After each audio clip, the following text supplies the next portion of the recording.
So in this video, we're going to be taking a look at how we can create tertiary forms.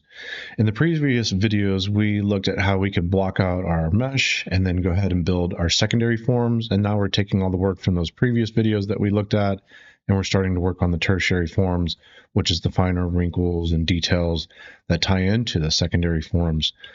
Throughout this video, you're going to be taking a look at the artist Nakpil. We'll talk about his process, see what he has to say about building his forms and the process that he uses.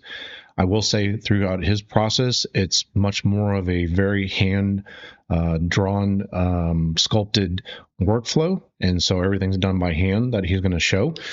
And that is a very nice workflow, gives great results, but you might want to introduce alpha stamps. So I'm going to take you through the process of using alpha stamps, and then we're going to take the work that was done with the alpha stamps, and then we're going to do some hand sculpting on top of that to tie everything in together. In addition to that, if I take a look at the back of the model, we're going to go over a section where we use masking. And with the power of masking, we will hold certain shapes. We'll pull this out. I'll show you how to use the clay polish tool within there to polish up some of the surfaces.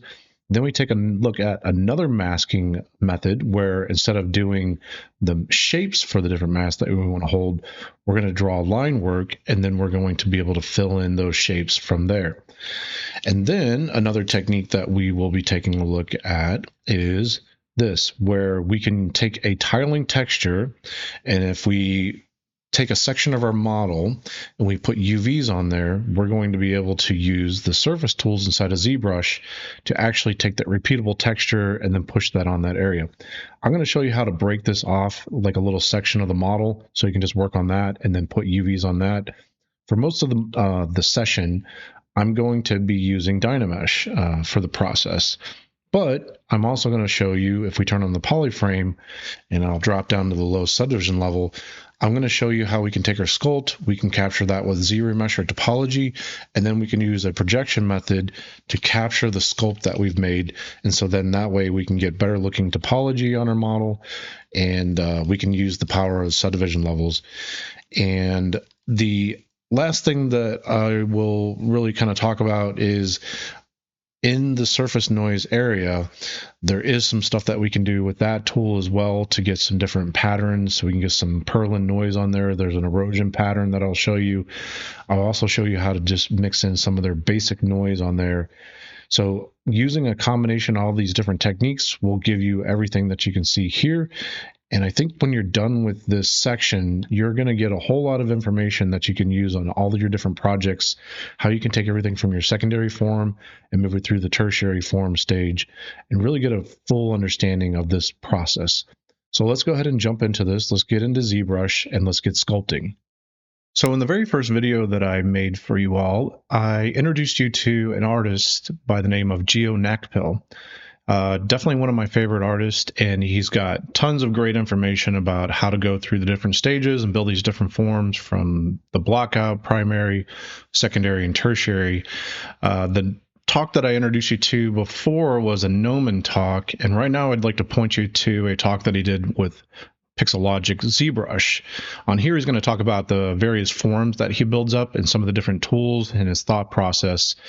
We'll take a little look at this part of the video, and then we'll hop on to another part of the video, and we will get an even more granular look at how he does surface detail. But I do think it's important to look at how he's building some of these forms at the very beginning, and then how that ties into the tertiary forms a little bit later.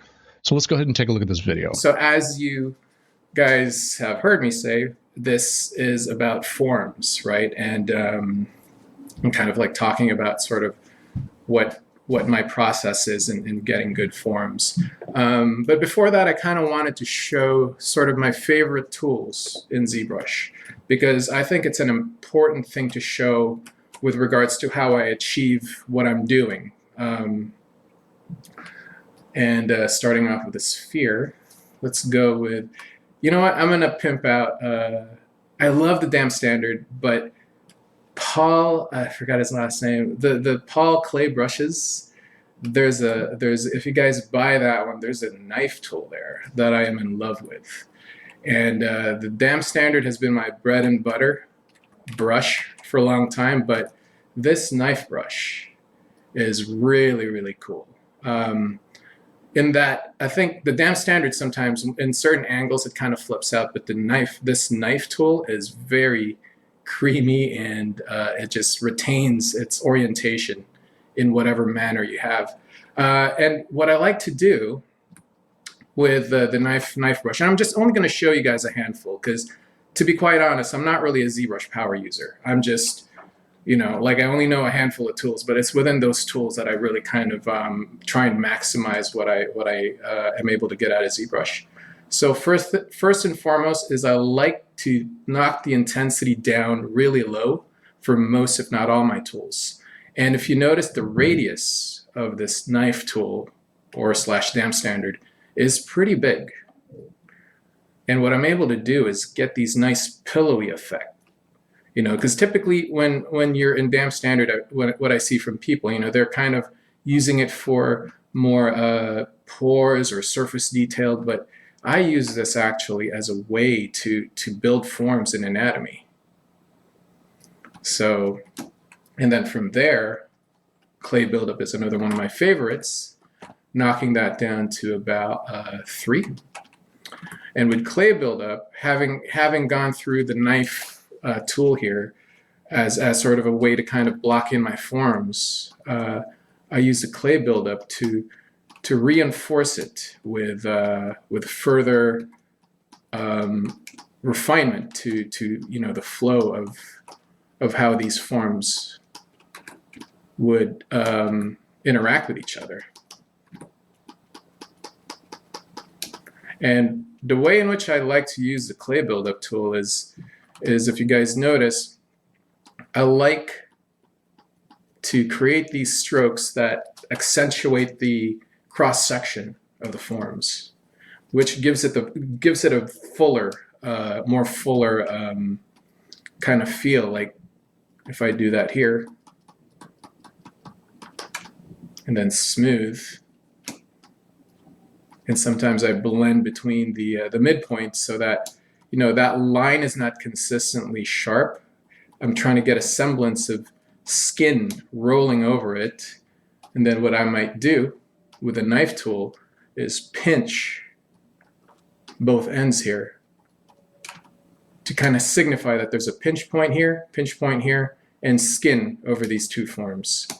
So that's a good way to kind of simulate the impression of skin rolling over your shapes, like say here. So Gio, that brush that you originally started with, just the people were asking about that. That was Pablo's digital clay pack. Yes, Pablo's digital clay pack brush. Yeah. And okay. The name of the brush is Knife Sharp Control. Yeah, if you want to hover over that just for a moment, and they can see the little icon, so they can see what nice. Yeah, I'm pointing at the screen like you guys can see it. Yeah, it's Knife Sharp Control. So there you go. That's the brush system that he was referring to when he first started. Yeah. And I put a link in the chat for you guys as well. Cool. Lastly, the Move tool. It's pretty much the Move tool. I mean, no brainer there.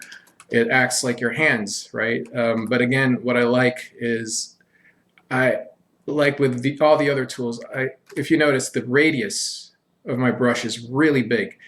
And I think I tried to figure out why that is for me mentally, and it's because I'm able to move things around like a Bezier curve, right? Like if it's small, then it introduces wobbly silhouettes. But if I have a big brush and I'm just kind of nudging things, I'm a stickler for clean silhouettes. I don't ever want to introduce any wobblies, as I like to call them. So I'm always moving things around with big brushes, gouging things with bigger brushes or bigger radiuses. The bigger it is, if you like, the way I see it is I like to think big in terms of just the operations, because as you're thinking big, you're dealing with primary shapes and then kind of adjusting accordingly as you get to the smaller shape. So you'll notice my brush radius kind of decrease in size the more it goes. But in this phase, the early phase, it's essentially a big radius. So those are the tools. Like if you notice, that was only like what, 3 or 4 tools, including the smooth tool, and that's what I use essentially, pretty much for the most part. You know, there's certain brushes I may use specifically, but in terms of my core, the core tools that I use, that's it. And that really, the beauty of ZBrush is that really is all you need to move around in ZBrush, because in its most simplistic state, ZBrush is like Play-Doh to a kid, right? You're moving surfaces, and those tools that I've showed you are the main tools to move and manipulate surfaces. Okay, that was a really good look at his overall structure and his form, how he moves through the different various stages. And then now let's go ahead and let's take a look at how he does even more granular detail, and he finishes things off with the tertiary forms at that point. Is if you imagine this to be sort of the analogy I like to use is that this is a highway, and the highway splits up into different exits. So, or say a river with different kind of branches, you know, from that one road right here, which is a big intersection point. It's a big freeway, considering, you know, it's between two big forms right here. From there, you know, you can imagine a network of wrinkles kind of just spreading apart from it. And when I'm doing these wrinkles, I'm actually adding a little bit of shakiness to the stroke here. So kind of just, you know, keeping in mind that I'm trying to go along sort of the direction, or the sort of the grain of the form, similar to how I would apply the clay buildup brush. I would probably do the same with these wrinkle marks here. You know, again, I'm just kind of like doing it really fast here. But typically, I would really focus on each of these so that it's a little bit more elegant.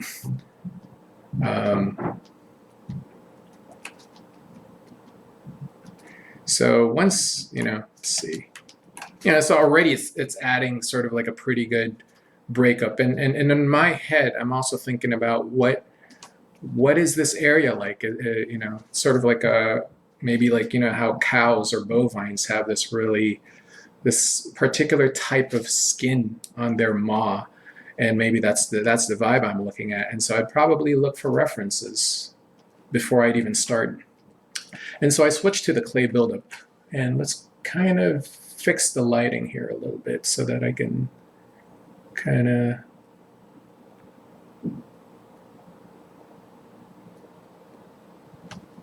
see better. What I want to do is actually do a darker color, darker fill here. Okay, and then so with the clay buildup, low intensity, what I'll do is I'll just, imagining again that each of these are still form-based.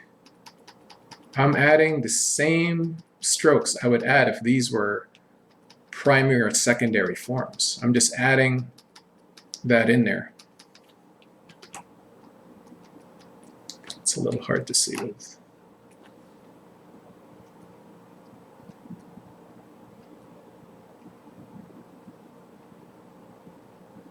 Let's say that.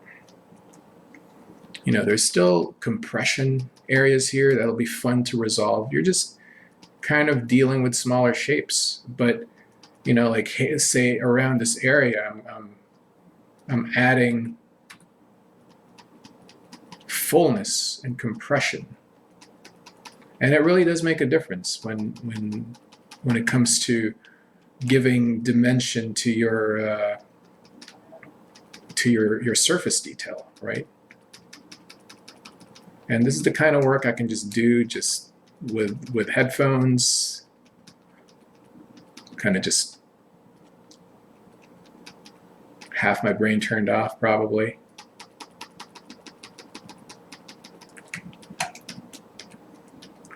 So as you can see, oh, we lost symmetry here, so don't mind this area, please. But as you can see, you know, we're getting some nice fullness around here. And then when I run a smooth, kind of to get rid of those artifacts,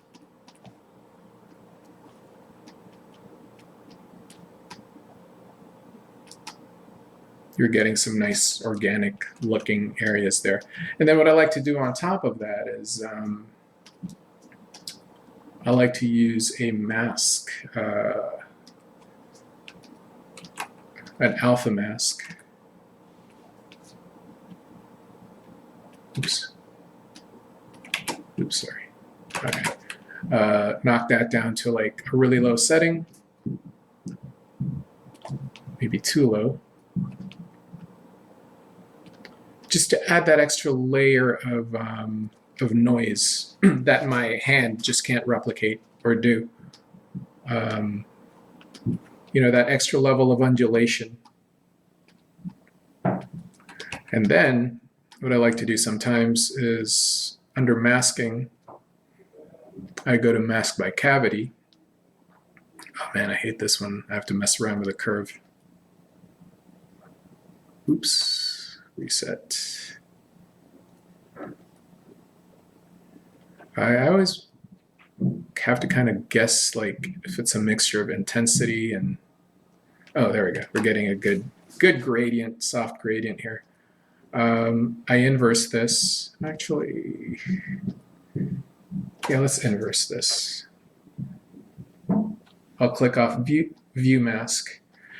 So there's a mask here right now, and I kind of want to pick and choose what areas to maybe, with a move tool that's set to a low intensity, push in, just to kind of really heighten certain areas.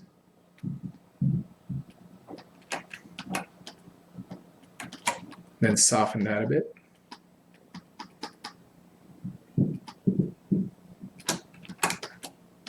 Okay.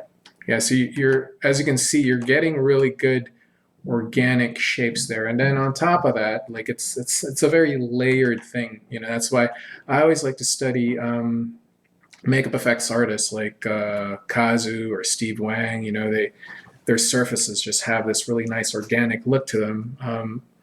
And I'll you know, probably start adding with a higher intensity, sort of a more kind of like a stippling approach. Or if you guys have any pour stamps, you know, you can kind of start putting that in here. So I'm just going to kind of like start doing marching ants. And when I'm doing this, I'm not just doing it willy-nilly. I'm actually also thinking about the direction of the pour and the stretch of it. So if I feel like the drag is this way, I'm not going to do my mark this way. I'm going to do the pores according. Again, imagine marching ants marching out of the highway on the roads, right? It's just kind of like following the flow. So I would just do that kind of, and then I would accentuate or lengthen the marks in areas of stretch, and maybe like when it's kind of going around the form, it's stretchier, and that also affects the specular highlight. But in areas that are a little bit more at rest, maybe it's just like regular pores. So, but you know, that's sort of like a layered approach. But that's sort of my how I would approach surface detail on that front. Well, looking at the work of Gio is very inspiring. He's very meticulous about everything that he does and the way that he lays out his wrinkle patterns. And basically what he showed you is that he's doing everything by hand, not really using any alpha stamps in his workflow and his process. And although that's a very awesome way to do the work, it is very time consuming. So what I wanted to do was show you a few techniques where we can actually use an alpha stamp, and then we can go and then we can hand sculpt on top of that to get a little bit of the best of both worlds, where we're getting some of the speed factor of using some of the stamps, and then we get the hand-drawn kind of look where we tie everything together, and that could help speed up your workflow. So let's go ahead and take a look at that process. Okay, off to the left, I have my head, and I've pushed it all the way back with the undo history before I started adding into any of the details. So we'll be able to like push that forward. And off to the right, I've got a head that we can use to show you some of the different examples for this work. If I take the head now and I start pushing this forward with the undo history, you can see I started to lay out with a stamp. Some different patterns, and what I'm trying to do is follow some of the structure of what's going on with the head. And I actually used 2 different alphas for that, and I'll let you take a look at that. Let me push this forward and get to the point where we're done with just about that work, and to the point where I start laying down and doing some hand sculpting on top of it. So as I keep pushing, and maybe some of this is actually showing up on the back of the head. Push this forward just a little bit. And then I started doing more of these like little pimple things on top of everything. And then this is the point where I started to tie things together and started to do a little bit of hand sculpting. Okay, so let's take a look at those stamps and where those would come from. What I normally like to do, if I tap 1 on my hotkeys, this is my standard brush. You could leave it on the stroke type that is on there, that's currently on there. If we turn off lazy mouse, we've already looked at how that will build up on the model much differently than if you do have lazy mouse. So if I have it on and if I just click, you have to kind of do like a circular motion with things. And if you turn that off, it does a really large build up. And that's with the regular dots stroke type. So what I'm going to do, I was going to put it actually on this drag rectangle. And if you do that, it'll click and drag out. And it doesn't really look like much of anything until you put an alpha stamp on. So if we go to the alpha section, and I'll choose something like these little dots here. And if I click and I drag out, one thing that's interesting about it is you can click and drag out, and that gives you the scale. And then you can rotate your cursor, and then that gives you the layout of it. Obviously, if you need to affect the intensity, that has a big part to play in how this comes out, right? And so you need to find that sweet spot. So just like if you tap S and you get that cursor underneath your brush like that, that's a really nice option to figure out exactly what you need and not have to keep going up and down on the interface. If you tap U, that will give you a slider for the intensity. So go ahead and do that. And I would drop this thing pretty far back, right? And so then I could start to just spam this on the surface a little bit more if I wanted to do something like that. Okay. And then just like we've done with other brushes, if we hold down Alt, we can dig into the surface. So we can either add or we can subtract. We're just doing it at a very low level right there like that, right? And so I'm going to hit undo to get back to maybe about here, something like that. With the alphas that are directly in here, there's not tons to choose from. You can try some of these different ones out, and you can see how they feel. You're going to have to readjust the alpha intensity for each one. The other thing is there's a nice fall off to these brushes. So if I'm going to crank up the intensity, tap U. And if I click and I drag out, you can see that we got this fall off of this thing. If you want this to be like 100% and push out as far as it can possibly go, you need to go up here to the focal shift. And I never really used the hotkey. It looks like the hotkey for that is O, and you can go push this all the way to the left, and it's going to be a whole lot more intense. So if you ever need to really crank up your alphas on there, I'm going to do U for intensity, drop that back. And you need this to push out a little bit further, that's another option for you. Okay.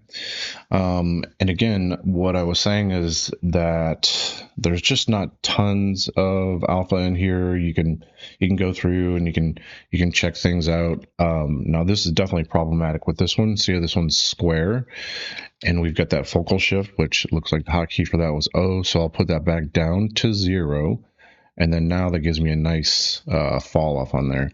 This one actually is pretty good for giving us, you know, what looks like a noise type of pattern. So we could tap U, drop that back, and just lightly put that in there, and then that's pretty nice for doing some low level noise that's on things. Let's just go back here like that. Okay. And let's go to another alpha. Let's take a look at some of these. These are more like these streaks that you see here. So I'll go ahead and select this one and take a look at what this looks like. It's a positive. I'll crank up the intensity a little bit, tapping U. And then this time I'll hold down Alt. And this is the one where you could definitely rotate this around to make it feel like it's starting to flow out of certain directions and following the pattern of the skin or the layout of some of these different forms that we've got here. So I'll keep pushing like this. So that's going to be the same idea that I'm going to use for these other alphas. I'm going to get this back a little bit further like this. Wait, before I move on, let me show you one last thing about some of the alpha that maybe it might help you. So in this case, this is what it's giving me. It's pretty strong. I do like the depth of it, but it just feels a little bit too crisp. Okay, so I'm going to open up this section of the interface. It says double clicking it like that. And I'm going to go to alpha right up here. Click this little icon. Click and drag it to the left so I can dock it in here. And then under modify, there's a bunch of different things that you can do to the alpha on here. You can, let's see, I'm going to hit undo real quick. You can change some of the contrast on there. There's this radial fall off. So if I drag this up, you can see it's going to soften all around there. Sometimes that comes in handy. Like I said, if you get like a weird square type of pattern on things, you might want to be able to mess around with that. The other thing they've got is a blur factor. So I can take this and I can crank it up. Let's go to about 13 or so. And so now when I drag this out, you can see it's going to give me a much different look and feel for that. Sometimes with my brush, I can't get exact numbers, so you just might take your mouse, click in there once, and you can type in a very specific value. So if I do something like 8, and then now if I hold down Alt and drag out, you can see I'm working my way to get this brush to behave exactly how I want it to behave. Okay, so let's say I'm happy with that. There is also, let's see, make modified alpha. There we go. So when you're done with setting up the options for this, if you like everything that you've done with the modify section, you can click this make modified alpha. And if I go to the alpha section, here's this new version. So you see how the old one was nice and strong. This one's all soft. And let's see if it resets everything back. It looks like it does.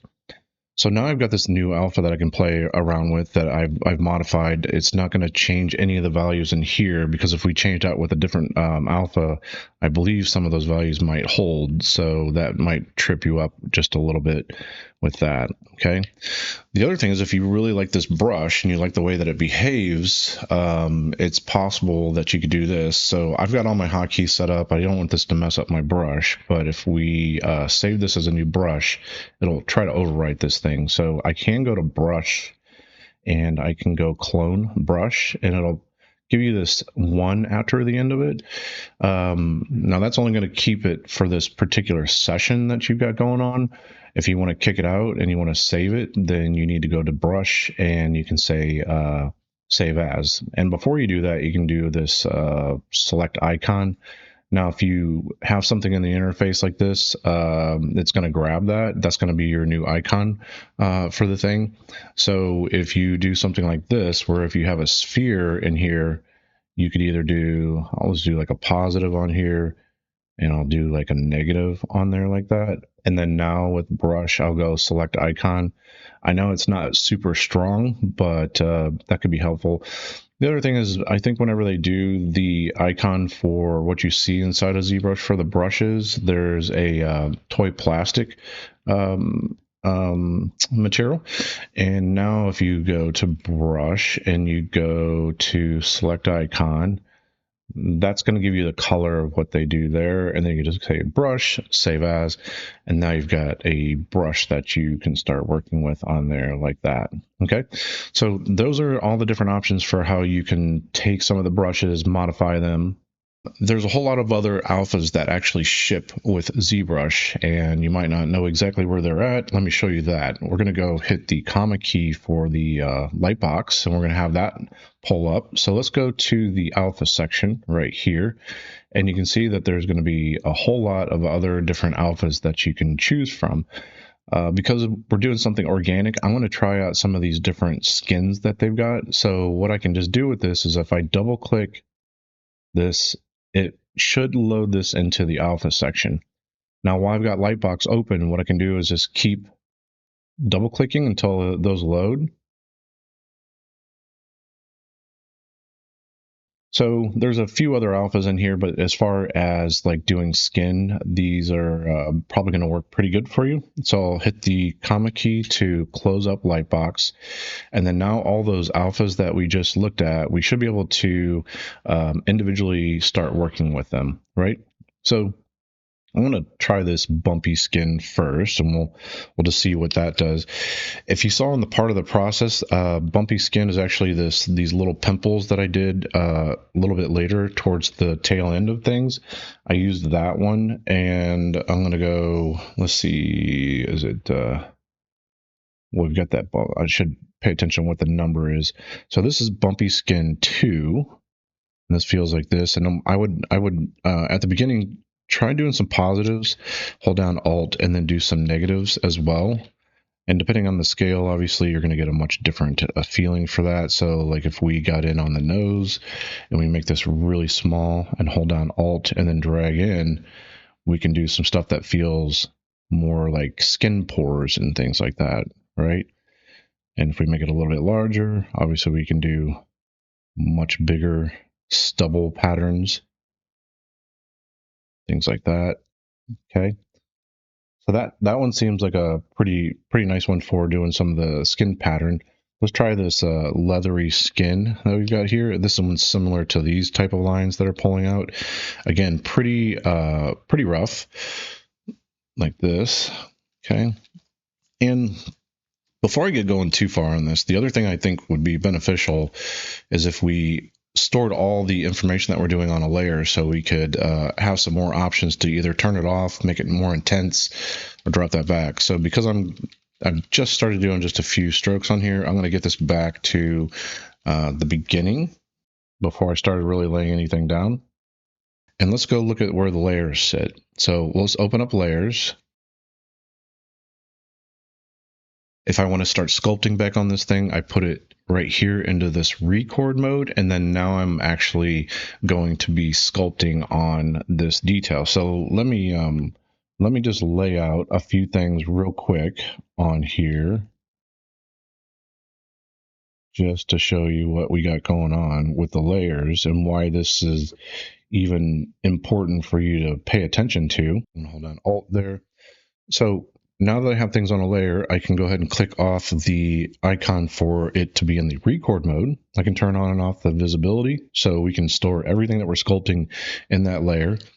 The other thing is that we can get a slider and we can actually dial back the intensity. So what if we go through this whole process where an art director comes to you and he's like, I love what you sculpted, but it's too intense, and we need to drop that back, and we need to reduce that back some way. This gives you a really nice option to really dial this stuff back. And then the older version, let's see if this still holds true. I could overdrive the values on there. Okay, so for whatever reason, I don't know, they've limited that. But what you can do is if you ever need to overdrive the values of things is you could do this. You could, there's a duplicate layer, and now you can see it's twice as intense. And then I could take that and I could drop that back to give it exactly where I need it to be. And then the other thing that we just looked at is if we take our morph targets and I say delete morph target, and now I store it, and I go ahead and I'm going to delete this layer that we just did, and it's more intense. If I put this in the record mode, I can switch to that version that we stored. So I basically took 2 layers and like kind of captured what was going on with those 2 layers, stored it, put this back in record mode, and then if I do this switch on there, I've got that intensity, and now it's actually baked into the layer itself. Okay. So again, we've done all this work to do the block out. We did all this work to get our secondary forms, and it's just really nice to be able to get this separated out in some kind of way to make sure that we have options with this, and we can get back to this sculpt if we ever need it for any particular reason, right? The other thing that we could do is if we ever want an eraser, what we could do is we'll delete the morph target. We'll store this as a state, and now we have something that we can always get back to, right? So now if I turn this layer on, I put it in record mode, and I use the morph brush that sits right down here. Watch this. We can essentially sculpt as if we've got an eraser that erases back to that previous state that we were at. And you could use this to just soften up details. You could use this to take really harsh line work and then fade that line work. And you can also just take it and do some patterns on there to just make things feel more irregular, to where it's not so much of just that pure stamp that's coming out on there. So I'm going to just really push this stuff back and just have just a little bit of the detail that sits on there like that. And then I want to hop back to our standard brush that we have and take a look at some more of those alphas that we were looking at. Let's come back here. Let's go back through and try to find the one that I was laying out in the most detail. If we take a look at this leathery skin, I believe this is the one that gave me most of this pattern. Now it's a bit too intense for me, so I'm going to take this and go with U, and then drop this back down to maybe, got to find that sweet spot, so maybe 12, somewhere in there. Again, this is all personal preference on there. And what I was doing with this is I was trying to follow some of the pattern on there. Something else that's a little bit interesting is maybe I follow the overall direction of this pad on the face, and if I do another one that goes like this opposite direction, then I start to get this really cool pattern that exists on the face in this area for that.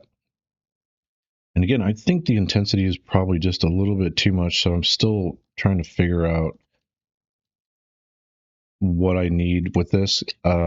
This one does change quite a bit if I drag it out, and it's a little bit smaller.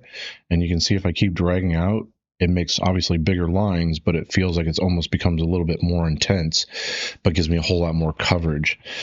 So again, you need to feel your way through some of this. So I'm going to go add an angle like this with this one and through here. Like that. And maybe I'll try to go make the lines go up. But I don't like how they're overlapping, so you can see we've got symmetry on. And if I get really close together, they start to double up quite a bit. So what I'm going to do is push the brush over here quite a bit more, like that, and get this over here in this area. And as tempted as I am to keep going everywhere for speed's sake, I'm just going to do a portion of the face on this one. Okay. Just like that. And maybe I'll do just a little bit more on this form here and here, so we can get something pretty close to what we have over here to the left. But we're not eating up tons of time. Okay. I think that works pretty good. Okay, the next brush that alpha that I found, and there is this Scaly Skin 26. Yeah. So this one, if you take a look at the pattern on there, it's got these like circular things that are going on.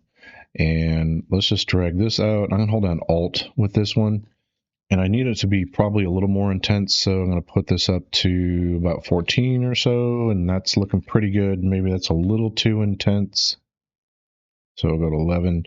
So again, I got to find that sweet spot. And then these, I was viewing this more like circular pattern and it existing over here. This one has got a pretty big fall off to it. So if I tap O for that focal shift and I go drag it to the left a little bit, let's see what that starts to do at that point.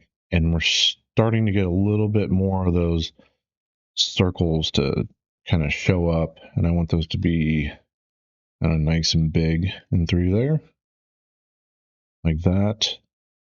Okay,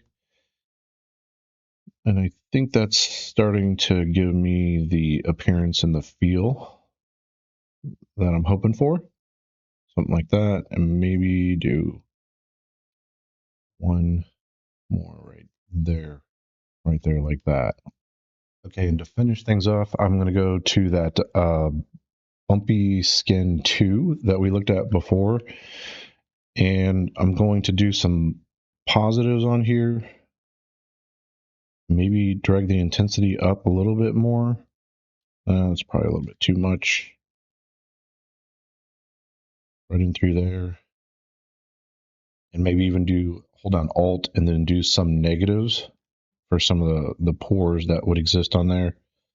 And again, if I want to get this going for the nose, I'll hold down Alt and then drag out like that.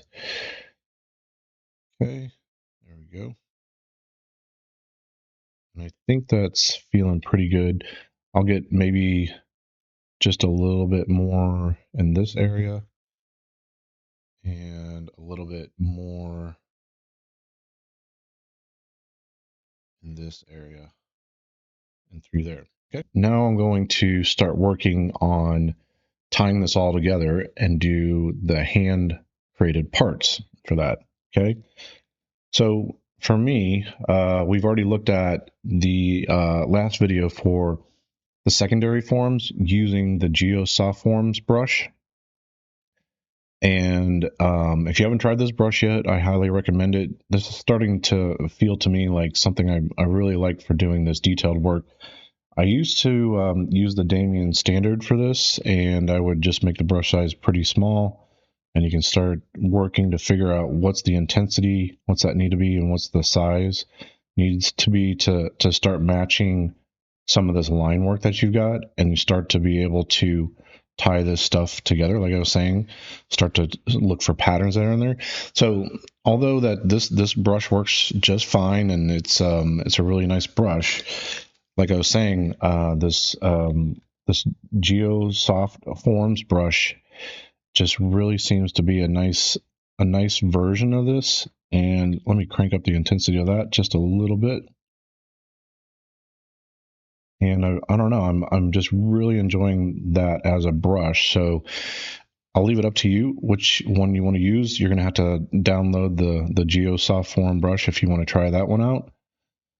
But the other thing is I'm going to start thinking about, no matter which brush it is just like our secondary forms, I want to think about this wrinkle pattern on this and what happens to the skin as it's used over the years, you know, especially if we're doing a creature and it's supposed to be kind of a little bit scary looking. I'm going to drop back the intensity just a little bit on this, make these just a little less deep for the cracks that we've got. What happens to this over time? If we think about like what's going on with this, if you've ever taken a look at somebody when they smile a whole lot, and as you get older, you start to get the crow's feet. And so I'm going to do some pattern like this where it starts to come out and it almost fans out and then follows again these forms in this way, like this. And it's going to come down and through here. And you just have to think about that skin folding up and then relaxing over time. And then what is it going to do where's it going to start to pull from, like that. And you might every now and then do some wrinkles that are going the other direction, like this, so we almost get this crisscross pattern. The other thing I'm doing with my hand, and Geo talked about this, if you're doing this highly organic stuff, I don't want to do, not like normally you're trying to do these nice sweeping arcs.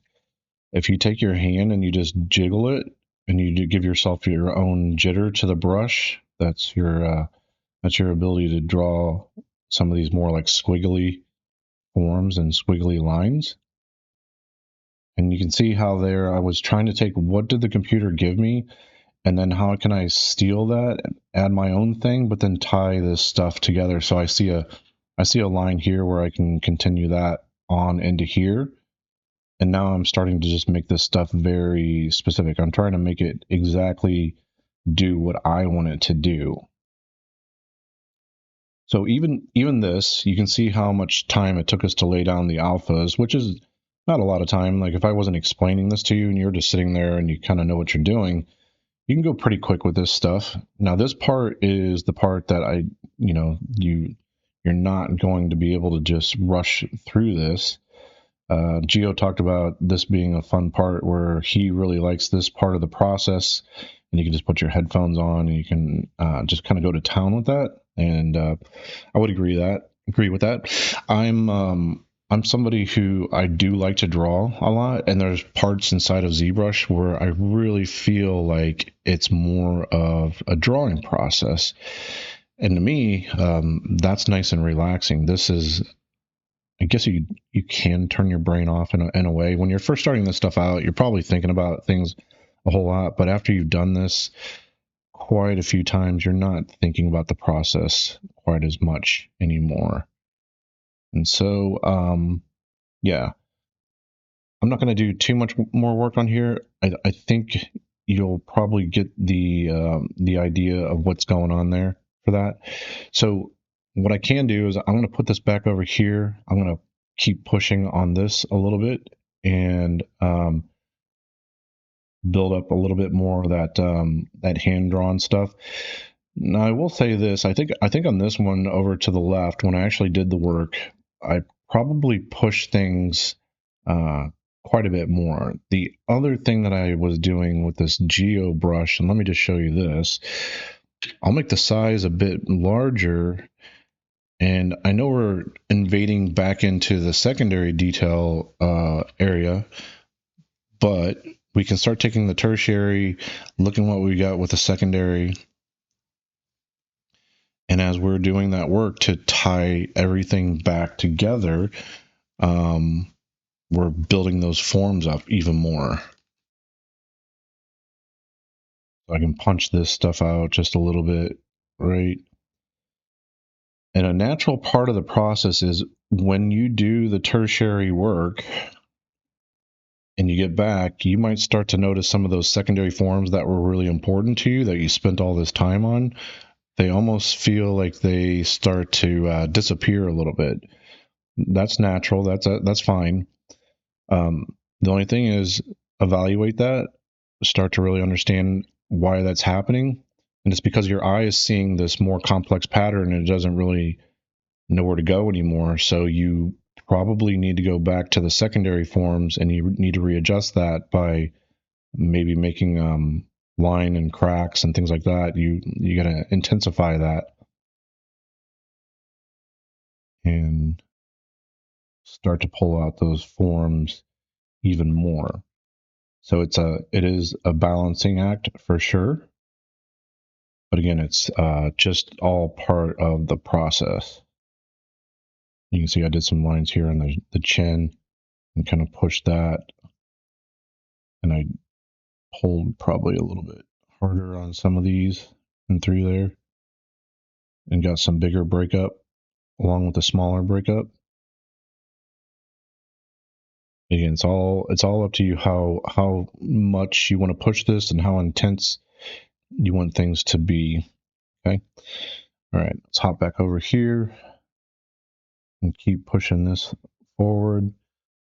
So it's really just a lot more of that work.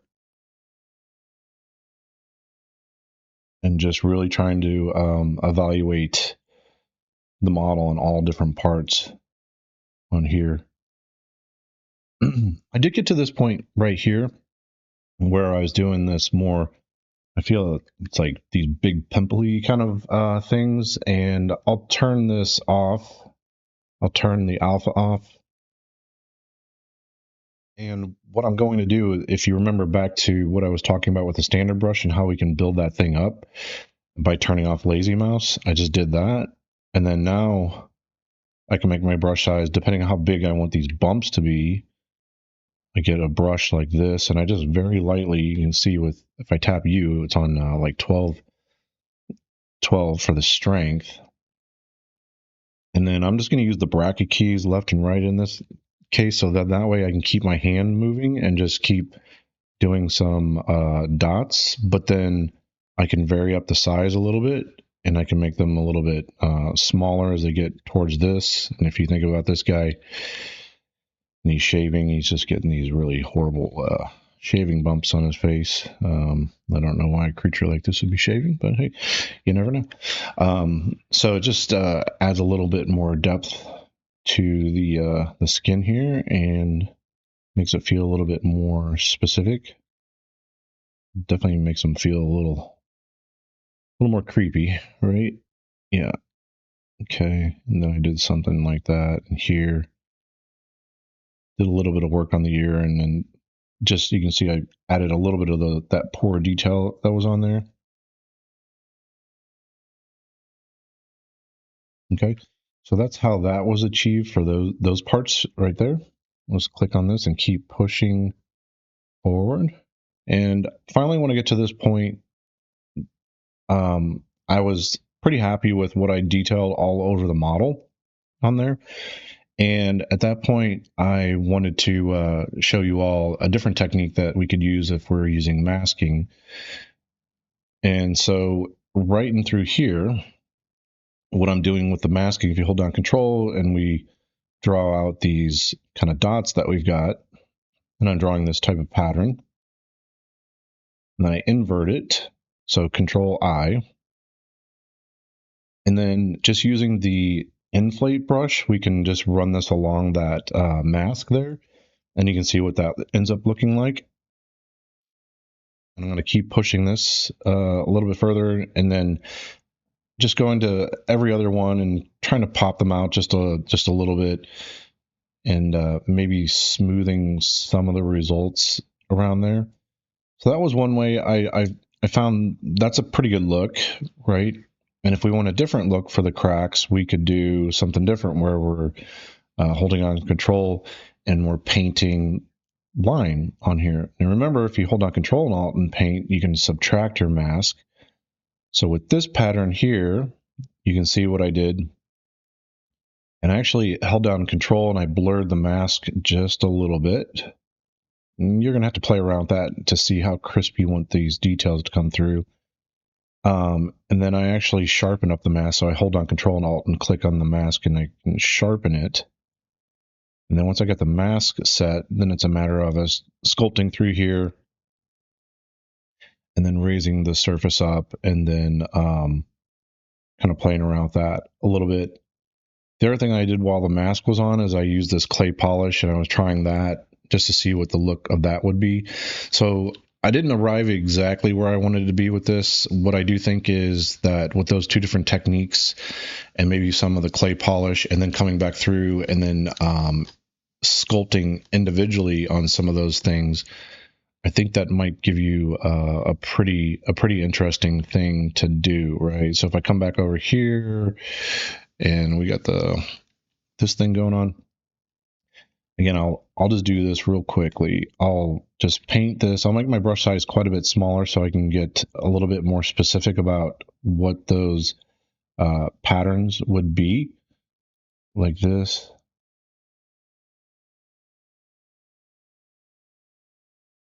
Again, if I hold on Control and Alt and I click on it, I can tighten that up like that.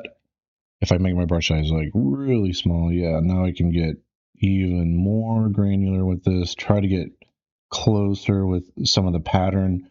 This is pretty time consuming to do this by hand for sure. But again, it's one of those things where the look and the pattern that you get is very specific, and it's exactly what you're wanting as an artist. So it's times like those where that effort that you put in is well worth it. So I'm going to go ahead and invert the mask. So you can hold down Control and you can just tap in the open viewport. That's one way, or you can hit Control I like Photoshop to do that. Again, like I was saying, I can take the inflate brush, I can make it pretty large, and I can just run across there to get that going. If you don't want to see your mask, you can hit Control H and that will hide the mask for you. So let me drop back the intensity of this even really, really small. So then that way I can just have a lot of control over just exactly how far this sticks out. And obviously if we want one to kick out just a little bit more than the other, I'll just brush on there just a bit like that. And let's get the intensity going pretty high on some of these. This is what I was saying with the clay polish. If I hit Control H, again, I want to remind you that the mask is on, so we're holding everything. Now, if we hit clay polish, it works, but it only works on the areas that are unmasked like that. And if I hit Control H again to hide it, you can see it does this more like pillowy type of effect on there. Still going to hold the mask. And now at that point, I could start to sculpt on there. So if I went back to that geoform brush, made this a little bit smaller, we can start to do some details that are like this. If I hold down Alt, I could drag along the edge of this and I could lift this thing up a little bit more right there like that. And so now we're really getting, very specific about these things. We got our pattern, and then we got the look that these things are kind of pushed a little bit more and they're a little bit more believable. Obviously, we can use stamps with this too. If we wanted to do that same process that we were doing before, where we get back to like one of our alphas, and we want to drag some stuff out on here, we could do that. And then maybe I'll take trim dynamic and then just push and flatten some of this, so I'm getting just a little bit of that detail work that was on there, and getting a combination of things. So that you just have all these different techniques. Once you learn the techniques, you start to mix and match them, you start to blend them together and do whatever it takes to get that look that you're going for. I'll even switch back to the Orbs crack brush, and then this one could be nice too for doing some of these things that we got going on there, like that. Okay, and I'll just release that. And then again, what I was doing before with the cracks on here is just holding down Control, doing this. I want to show you some options real quick with the masking on here, so to see what we can do with this, because we've already talked about, we lay this stuff out and we can tighten the mask up by holding down Control and Alt and clicking on it. That's one thing that we can do. And if we hold down Control and click on it, we can blur the mask. And sometimes you blur the mask and then you hold down Control and Alt, click on it and tighten it up, and it starts to round your corners. That's kind of a neat thing to do.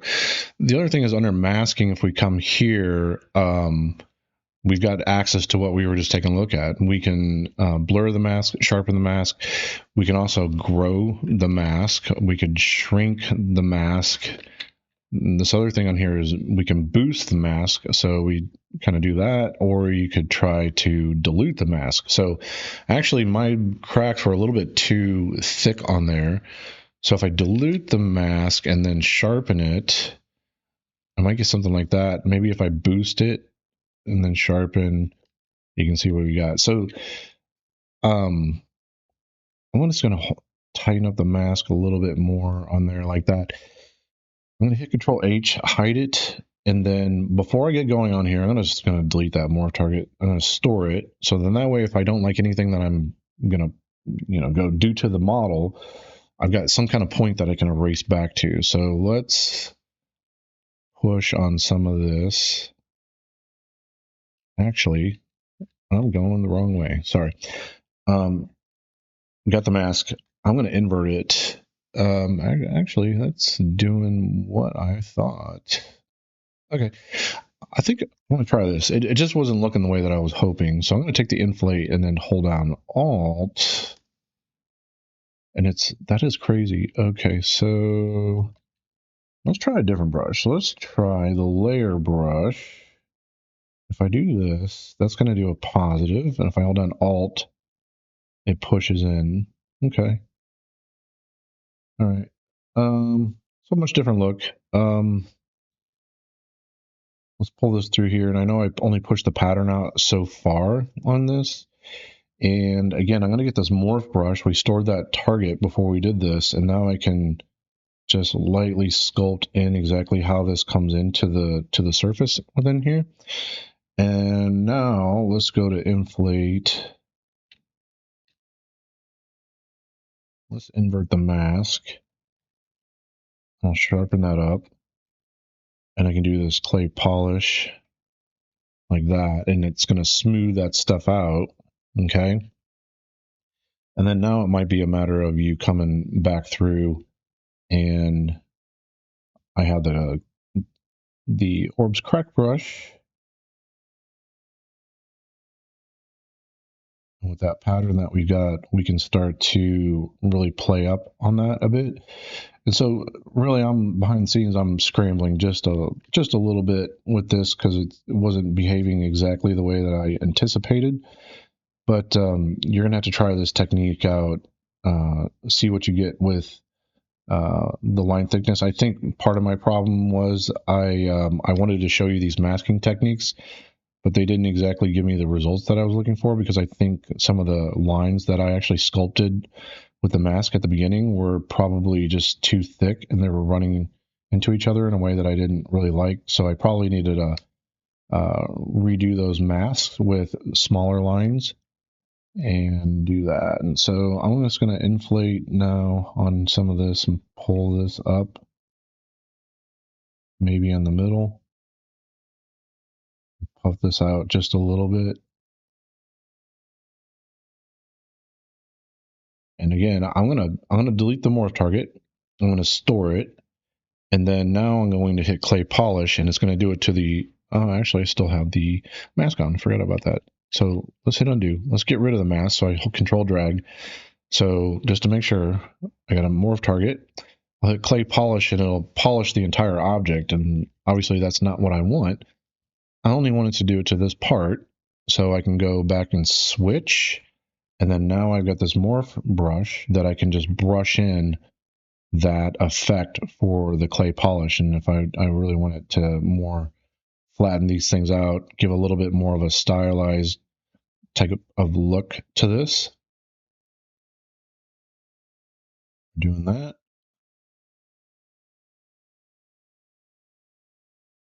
And that's starting to look pretty good like that. Okay.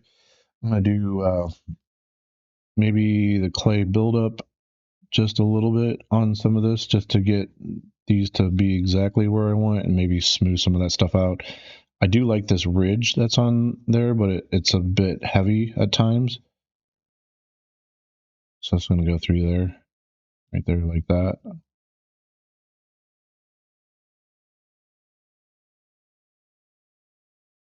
Okay. There we go. Okay, so definitely, you know, quite a bit of work to do this, but the other thing you could do is maybe sculpt yourself a little patch on a plane, and you can capture some of this work, and you could turn this into a stamp.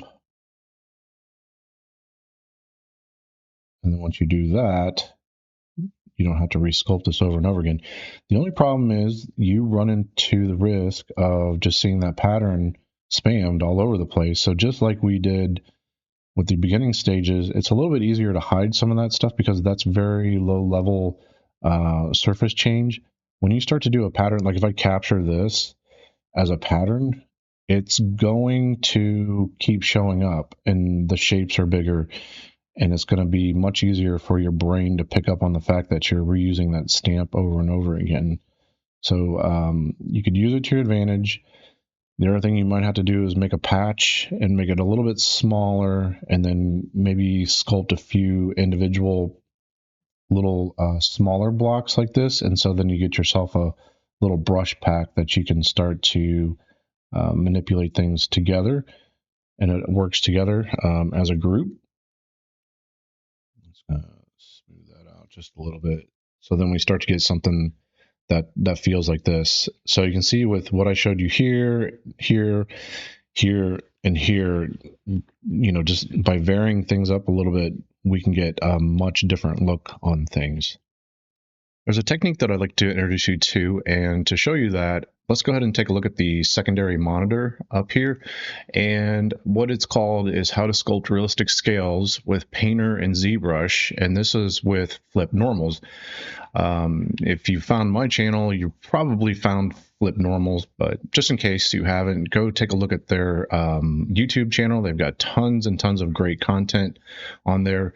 I did find this video pretty interesting. They've got some different content with ZBrush related material, but in this one, they were actually doing a technique where they were taking a photograph and they were taking that, manipulating that in maybe another program, and then trying to paint basically that repeatable texture all over the model, and then bring that into ZBrush and use that as a mask, or a method of being able to build grayscale values to pull up and down the surface. So you can get a highly detailed photo from like an animal scan, something like that, and then turn that into data that you can actually use to sculpt. Now, in their process, what they were using was either Substance Painter or Mari to do the texturing process. So you can see up here, if you take a look at what they've got, their T-Rex model, they're basically taking these maybe alligator skins, and then they're projecting that on the model. So they're using another program to do all this work to get this mask built. Then the model has to have UVs. That's brought into ZBrush, and then that's used again as a mask. What I'd like to show you is a UV-less process, and how can we do everything pretty much with just Photoshop and ZBrush and Spotlight. So let's go ahead and take a look at that. So we've already talked about gathering reference and using PureRef as a tool for that. Maybe you don't know this, but it is possible that if you go into PureRef, you can actually select one of your images, you can copy that, and it should put it to your clipboard. Then you should be able to hop on over to Photoshop. And what I did is I made a new document that was going to be 2048 by 2048. That's pretty easy. Just go File, New, make sure this is on pixels, and then I would go ahead and do, like I said, 2048 by 2048, just like that. And just go ahead and then we'll hit Create. Then I'll create a new document for you. If you want to zoom in and out inside of Photoshop, you can hit a Control and Alt, and then I can do the plus and minus, and that will take the document and it'll zoom in and out, but it'll actually change the size of the document at the same time. Otherwise, you can just hit Control plus and minus, and it does do the scaling of the document, but it does it within inside of that window. So maybe that comes in handy for you. So you can get it the size that you're looking for. I'm just going to go ahead and hit paste. And when I hit paste in here, it should give me something like this. I'm going to hit Control D just to deselect. I had a selection on there. So we've got the image. This is the area that I really want to focus on right in here.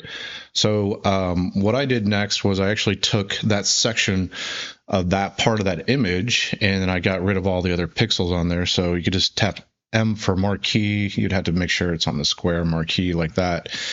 And then I just chose like, hey, I want this part here.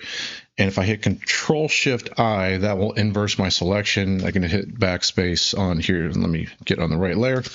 And then that will get rid of that. Now, if you do have more pixels outside of that, you might have to pull the image over, grab those and delete those. But that's probably a little bit of overkill. Then I scaled the image up. And again, this is a little bit dependent on the size of the document. And this is a situation where, because the bounds of this image is outside of this square that I've made, and I want to be able to transform this, I'm going to just hit Control minus to make the document really, really small. I still got this bigger window to work with. Now if I hit Control T to do the transform on here, I can just grab the corner. The older version of Photoshop, I think the hotkeys are a little bit different for this, but if I want to scale right from the center, I can just drag that corner, hold down Alt, and then drag out from the center part right there like that, okay? So that's what I did with the image. I'm just going to Control Alt, make this a bit bigger on here. And then I started to duplicate the image, just click and drag this down to the new, and that'll duplicate it. And then I started to try to do some different manipulation on here. This one is a high pass, so if I duplicate this real quick like that, and then we go up to filter, and we do other, and then we do high pass, we can get something that starts to feel more black and white. Depending on this radius that you choose, this is going to allow more information in, and this is going to crush the values and get this closer to maybe something that's approaching more black and white, something like that, right? Okay, and so then the next thing that I did on there, I know we can be non-destructive with some of this stuff, so if we came in here and we played around with levels, we could add some of these adjustments for levels, and I'm going to show you hue saturation to desaturate it. We could do that all with these nodes here, and if I want to tie it to this specifically, I can hold down Alt, click on this line right here, and it will tie it directly to that layer. So it is a lot of work to kind of do that. Again, if you want to be non-destructive about things, you could do it that way, but I'm going to use some hotkeys. So what I'm going to do is I'm going to hit Control U, we'll bring up our hue saturation, and if we drag it this way, obviously it's going to make it more saturated. I just drag it to the left, we can desaturate the image very quickly like that. Just hit OK, and if I hit Control L, I can bring up my levels, and we can take a look at the histogram, and we can see the actual levels within the image. And this is our darks, this is our mids, and this is our lights. So if I want the darks to be darker, I can start dragging it over in this direction, and if I want the lights to really brighten up to be more like a white image, I can do something like this. This is my mids, and then maybe I'm going to do this and then start pulling this over. And what I'm trying to do is start to build an image that feels a bit more black and white in through here like that. So I'll just push this over about in through there or so. Yeah, there's just not much of a range on this stuff on there. So that was the high pass filter. And then the next one that we'll take a look at, if I put this on normal, is this really black and white image. If we go ahead and duplicate this right here, I'm going to go up to image, adjust, and we can do threshold. And if we do threshold, this one's pretty interesting. I might duplicate multiple copies of this, and we could slice through the image and see about getting different black and white values. And then this just crushes this into nothing but pure black or pure white. So depending on what you're trying to get through the image, I was trying to build something that felt a little bit more like the crack data that sits within here. And then when we turn that into a mask inside of ZBrush, we're basically masking this area out, and we're going to be able to inflate some of this white area. So I felt like this was pretty good to get something like that in there. Okay, and I actually turned a combination of this together with that, and I set this to multiply, so I'm starting to mix those different techniques together on there. Okay, I'll just hide that real quick. And then the next one, if we put this on normal, you can see I've got a little bit more of edge data. Let me duplicate the image for you, and I'll show you what I did for that one. So if we go up to filter, and then we do render, let's do stylize. There we go. And we'll do find edges. So we grab that, and it does this find edges for you. We can do the same thing we did before. I don't need the saturation that's on here, so I'll hit Control U. I'll desaturate it just to get rid of all the saturation on there, and then I'll hit Control L, and then this will let me start playing around with the levels adjustment. And I'm trying to get just more black line data out of that image like that. And again, when that was done, then I start to take this, multiply this over the top of it, and then this was set to multiply as well, so that I'm getting all this data. After I had this, if you use the hotkeys, I've got this top layer selected, Alt, Control, Shift, E. It will do a copy merged of all the layers that are down below it. And then I might have done another levels adjustment on this, Control L, and trying to get rid of maybe some of these mid values, keep the darks, and then maybe pull these lights up a bit more. And then what I found from here was if I take a brush and within my brushes, I do like to use the tool presets on here. So I've got a bunch of different brushes that I made. If you go to my Gumroad page, just look for NICK, ZUCC, and then type in Gumroad, and you'll get a bunch of different content that's in there. And I am sharing these different brushes with you. What I've got on here is something that says like this comic book nib 20 is a really good brush that is very hard edged, and you can do lines like this. So there's no gradation really on it. It does it in a really nice thick to thin. And what I was doing with that brush is going through and finishing out some of what I see. And if I tap X for white, I'll make my brush a little bit bigger with the right bracket key that's right next to the backspace. I'm cleaning this up a little bit, and I was just trying to do a test and seeing like what were the results if I clean this up, and if I left it a little bit dirty in certain spots, what would that give me? I will say for my tests that I did to get the result that I was looking for, I was trying to just use mainly these cracks that were on here. This section ended up being a whole lot more useful to me than this over here. Now, this is a lot of work to manipulate a photo, but I think you'll find with this process is if you start to build up a library for yourself, it won't take tons of work to be able to get that library going. And then once you have that library, you're going to have quite a bit of flexibility, and you can get some work done pretty quickly. Now, with any of these results, we're always going to have to do a little bit of like taking what the computer gave us, and we're never going to be completely and totally happy with just that. So there is going to be some additional work. Okay.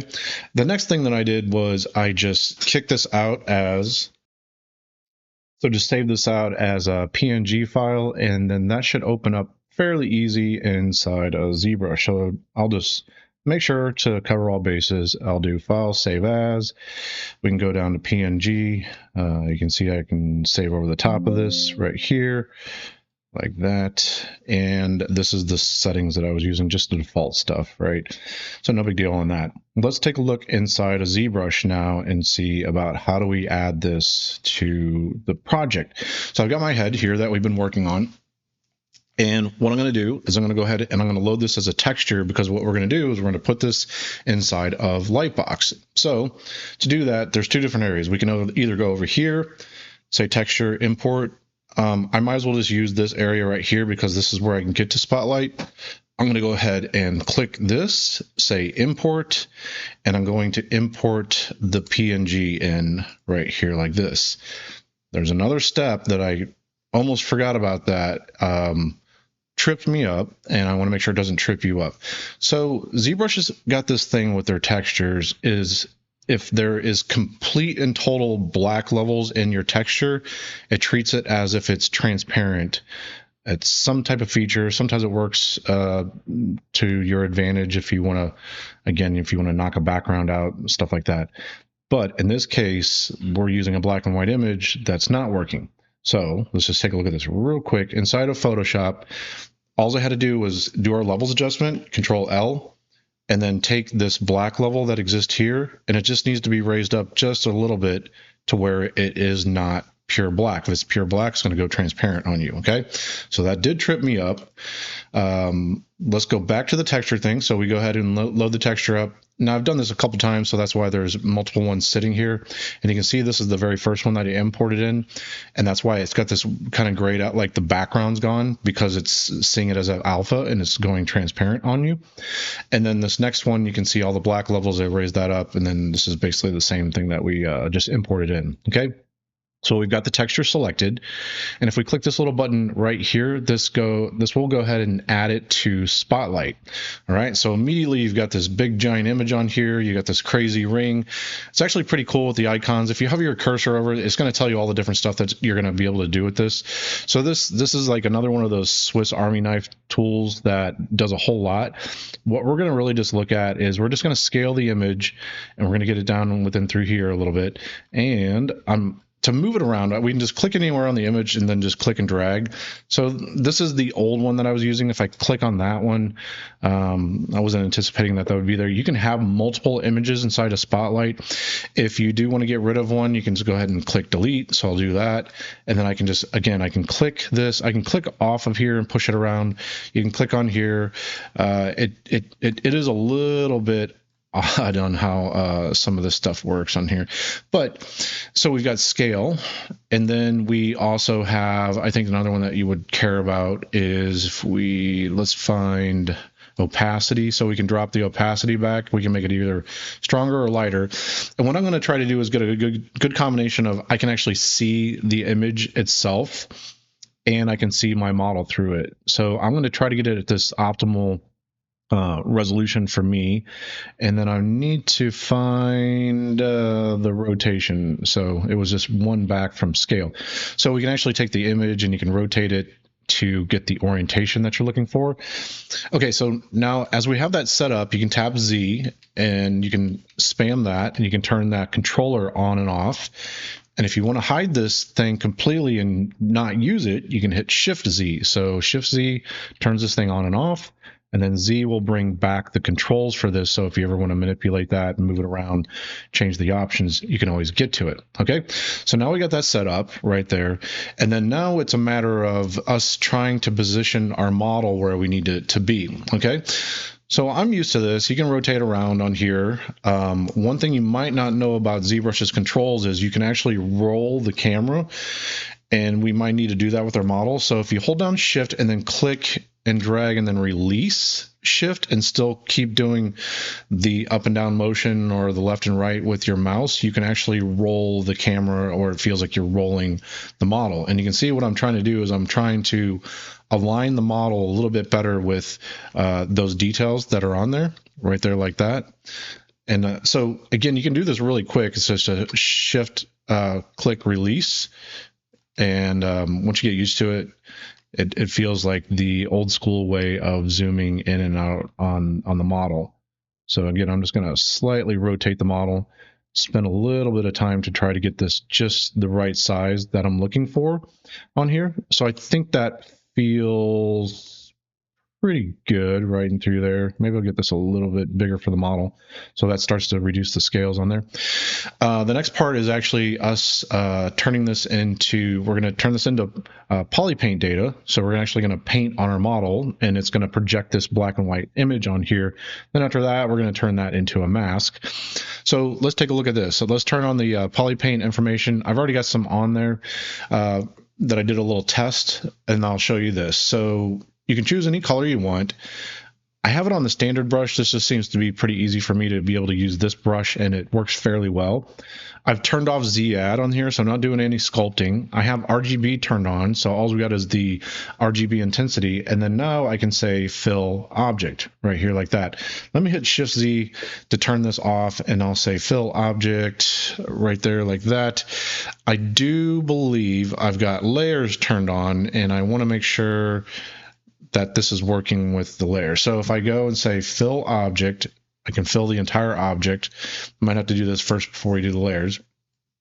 Then I'm going to go ahead and put it on white and fill object. I just did red because it just makes it really obvious that, hey, we just flooded the entire model with some kind of color. And then now to test things out, you could put it on something like red. Again, I don't have it on Z-Add. I've just got it on RGB. And I need to turn on, it's telling me, it's barking at me, hey, you need to make sure you've got polypaint enabled for this, okay? So turn off RGB. Okay, this has got to do with the layers on here. All right, I'm gonna go to my layers, and I could actually either put the one that I have in recording mode, and let's see if I start to do this and I just start to draw on it. We're in recording mode, and I'll say fill object, and I think because it's got the layers, it doesn't want to fill the entire thing for me. I have found that I could take my brush, make it really, really large, and then I could just spam that, and I should be able to just flood it with that. Normally, you just hit this fill object, and it floods it. Looks like the behavior is a little bit different with the layers, so that's, to me, it's a little bit confusing. I'm going to take the brush size down a little bit. Now we know that we should be able to start painting with a color, and let me put this right in the corner. Come on, there we go. And I know that now I can paint with black into here, okay? All right, so we're in our recording mode. I have symmetry on because I want to keep symmetry going for this. Now if I tab Z again, pulled it on. We've got this going, and then now we should be able to just do a projection on here. It's not actually pulling from the black, it's actually taking the black and white image and it's projecting that onto the model here. Now I do have spotlight projection on. I do use this enough where I felt like it was worthy of putting on the interface, because I do have to get to this at times. Now this, when spotlight projection's on, it will take the image and it will actually project onto the model. And so that's a good behavior of that thing. Sometimes we're using spotlight just for photo reference, and you don't want any of the capabilities of projection from that thing to interfere with your model. And you might sit there and go, I've got spotlight on, ZBrush is not letting me sculpt, it's not letting me paint, like what's going on? It thinks that you want to project the thing on there. That actually sits under your brush settings. So if you go to brush, you can see samples, and then there's that spotlight projection, and you can turn that on or off. So I'm going to just do this. I'm going to make a brush a little bit smaller. I'm going to project this on right here like this. Okay. And again, we could move the model around, and I'm going to make this a bit larger right here and try to line up that pattern so I could continue this on right up here. I'll make my brush a little bit smaller this time. And we're just reusing that pattern to try to keep projecting all the way through on here. And I'll do something like this just to finish this thing out. Okay, I'm going to hit Shift Z to turn this off. If we need to do a little bit of cleanup and you don't like some of like what we did right there, I'm just going to put it on white, and I can basically do a type of erase out on there like that. Maybe I don't want all these dots that we've got going on here like that. So I'll just do a little bit of cleanup work, make the brush a little bit smaller, and then I'll do this black right here. And then I'll try to be a little bit more specific about these lines and try to thicken them up. And then we'll use that to our advantage to build this mask. Go there. I'm just trying to move pretty quickly. You are probably going to take a whole lot more time than I am, and you're going to be a little bit more meticulous about the work that you're doing. Okay, so I think that's going to be pretty good. The next part is, let's turn this into a mask. And sorry, I just can't let this go right here. I just got to clean that up just a little bit, clean this up just a little bit. Okay, and then now we're good to go. All right, I'm going to now go to the masking area. So we'll go to masking and open that up. And there is an area where you can do mask by color. And if we do this mask by intensity, it's going to take a look at, we filled everything with white. Well, yeah, we filled everything with white. We projected a white and a black image on there. So there's really high contrast on there, and this makes a good mask for us. So let's say mask by intensity. You're not going to notice a big change. You will notice that it did change. What will happen, and I'm going to make it a whole lot more obvious, is if we go to Subtool, turn off the poly paint information, and then now you can see here's this mask that we built. Okay. And again, we can go right down here to inflate. We can start to inflate that up. One thing that I do think that's going to help you out, and because I'm going to show you, we're going to do a clay polish on here, is let's go ahead and store a morph target for this object, right? Again, there's a whole there is an entire morph target area where we can go here, we can open that up, we can delete morph target, and then we can store morph target. So you can see that's where it exists. I put it up here on my interface. I use it quite a bit. So I'm holding the state of this model before we do any work, and then anything that doesn't go well or I don't like the results, we can just basically erase that stuff out. Okay, so I'm going to go put this on the inflate brush, and we can go through and we can start to sculpt this up right here like that. And if you don't want to see the mask on here, we can hit Control H. The mask is still on, and I do find that to be the best option to be able to do some of this work, because I want to see how is this going to start to blend in with other areas that I've already worked on or I've already sculpted.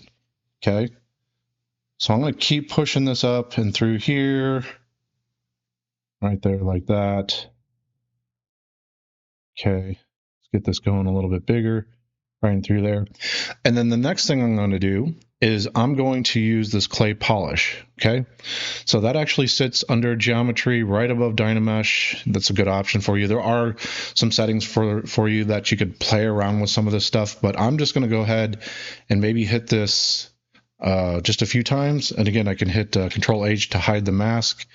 And maybe that was just a little bit too much. I'll hit Control H again, right there like that. And the next part is I'm going to get rid of the mask, Control drag on here. We stored that morph target at the beginning, remember? I'm going to put it on the morph brush, and then now I'm going to take a look and say any parts of this that I don't really like, that don't really work for me, maybe I want to blend that in a little bit different. Maybe this is a little bit too rough and through here. I can do that. Just like that. And then if I want to smooth some of this stuff out, maybe I just lightly smooth, but you can see it's really getting rid of a lot of some of the good parts that I like on here. If we want to get that mask back, it still exists in the black and white data. So we can go ahead and do that. We can do the masking part all over again. We'll do mask by intensity. Then I can just come up here and I'll turn off the mask, and so we can see this. I hit Control H to hide it, and now if I hold down Shift and then I kind of lightly smooth, I felt like maybe some of those edges were just a little bit too intense for my liking. Okay, so that gives us a pretty nice pattern that we can work with. And then maybe you're going to be trying to do a little bit of additional sculpt work on top of it. So I've already got the Orbs crack brush loaded. I have it up for hotkey. I made mine Control Shift 2. That's just me.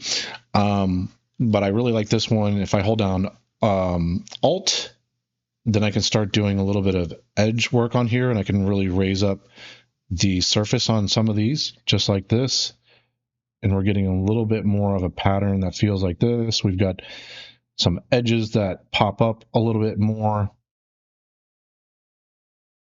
And if this mask is too intense for us, let's hit Control H. We can always hold down Control and then click on it, and it's going to, soften the mask. Hit Control H again.